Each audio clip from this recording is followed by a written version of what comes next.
केपलरचे नियम. प्राचीन काळापासून मानव ग्रहांच्या स्थितीचे निरीक्षण करत आलेला आहे. गॅलिलिओच्या आधी ही निरीक्षणे डोळ्याने केली जात होती. 16व्या शतकापर्यंत ग्रहांच्या स्थिती व गतिविषयक बरीच माहिती उपलब्ध झालेली होती. या सर्व माहितीचा अभ्यास योहानस केपलर नामक जर्मन शास्त्रज्ञाने केला. योहानस केपलर यांचा जन्म 21 डिसेंबर 1571 मध्ये जर्मनीच्या स्टटगार्ट नावाच्या गावात झाला होता. ते एक जर्मन खगोलशास्त्रज्ञ व गणितज्ञ होते. सन 1600 मध्ये ते प्रागमधील टायको ब्राहे या प्रसिद्ध खगोलशास्त्रज्ञाचे मदतनीस म्हणून कार्य करू लागले. सन 1601 मध्ये टायको ब्राहे यांचा आकस्मिक मृत्यू झाला. त्यानंतर केपलर यांना त्यांचा उत्तराधिकारी म्हणून नियुक्त करण्यात आले. टायको ब्राहे यांनी केलेल्या ग्रहांच्या स्थानांची निरीक्षणे वापरून केपलर यांनी ग्रहांच्या गतीचे नियम शोधून काढले. केपलर यांनी खगोलशास्त्रावर विविध पुस्तके लिहिली. त्यांचे कार्य व शोध पुढे न्यूटन यांना त्यांच्या गुरुत्वाकर्षणाच्या नियमाच्या शोधात उपयोगी पडले. केपलर यांनी केलेल्या अभ्यासात असे आढळून आले की ग्रहांच्या गतीला काही विशिष्ट नियम आहेत. त्यांनी ग्रहांच्या गतीविषयक 3 नियम मांडले. ते नियम पुढील प्रमाणे आहेत. केपलरचा पहिला नियम. ग्रहाची कक्षा ही लंब वर्तुळाकार असून सूर्य त्या कक्षेच्या एका नाभीवर असतो. या आकृतीमध्ये दाखविल्याप्रमाणे ग्रह हे सूर्याभोवती लंब वर्तुळाकार परिभ्रमण करत आहेत आणि एस हा बिंदू सूर्याची स्थिती दर्शवित आहे. केपलरचा दुसरा नियम.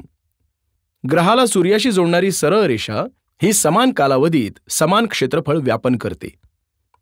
या आकृतीत दाखवल्याप्रमाणे ए बी व सी डी ही ग्रहांनी समान कालावधीत पार केलेली अंतरे आहेत. म्हणजेच या समान कालावधीत ए व सी पासून असलेले ग्रहाचे स्थान क्रमशः बी व डी ने दाखवले आहे. एएस व सी एस या रेषांनी एका कालावधीत समान क्षेत्रफळ व्यापलेली आहेत. ती म्हणजे एएसबी व सीएसडी ही क्षेत्रफळे असून ती समान आहेत. केपलरचा तिसरा नियम. सूर्याची परिक्रमा करणाऱ्या ग्रहाच्या आवर्तकालाचा वर्ग हा ग्रहाच्या सूर्यापासूनच्या सरासरी अंतराच्या घनाला समानुपाती असतो. म्हणजे ग्रहाचा आवर्तकाल हा टी आणि सूर्यापासून त्याचे सरासरी अंतर आर असेल तर टीचा वर्ग हा आरच्या घनाशी समानुपाती आहे. केपलरचे हे नियम केवळ नियमितपणे निरीक्षणे करून मापन केलेल्या ग्रहांच्या स्थानांवरून त्याने शोधून काढले आहे. परंतु ग्रह या नियमांचे पालन का करतात त्यांना माहीत नव्हते. मुलांनो, वरील आकृतीमध्ये ESF हे क्षेत्रफळ ASB एवढे असल्यास EF बद्दल काय सांगता येईल? त्या ग्रहाला ई पासून एफ पर्यंत लागणारा कालावधी बरोबर ए पासून बी पर्यंत लागणारा कालावधी होय. बरोबर. लंबवर्तुळ.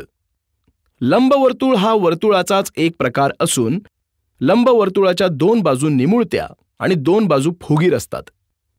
एखाद्या शंकूला एका प्रतलाने तिरके छेदले असता जी आकृती तयार होते तिला लंबवर्तुळ म्हणतात. यालाच प्रतलीय लंबवृत्त असेही म्हणतात. आता या आकृतीत पहा. लंबवर्तुळाला 2 नाभिबिंदू असतात. या 2 नाभिबिंदूपासूनच्या वृत्तावरील कोणत्याही बिंदूच्या अंतराची बेरीज एक समान असते. या आकृतीत F1 व F2 हे 2 नाभिबिंदू आहेत. A, B, C हे परिघावरील बिंदू आहेत. AF1 अधिक AF2 बरोबर BF1 अधिक BF2 बरोबर CF1 अधिक CF2. कारण 2 नाभिबिंदूपासूनच्या वृत्तावरील बिंदूंच्या अंतराची बेरीज समान असते.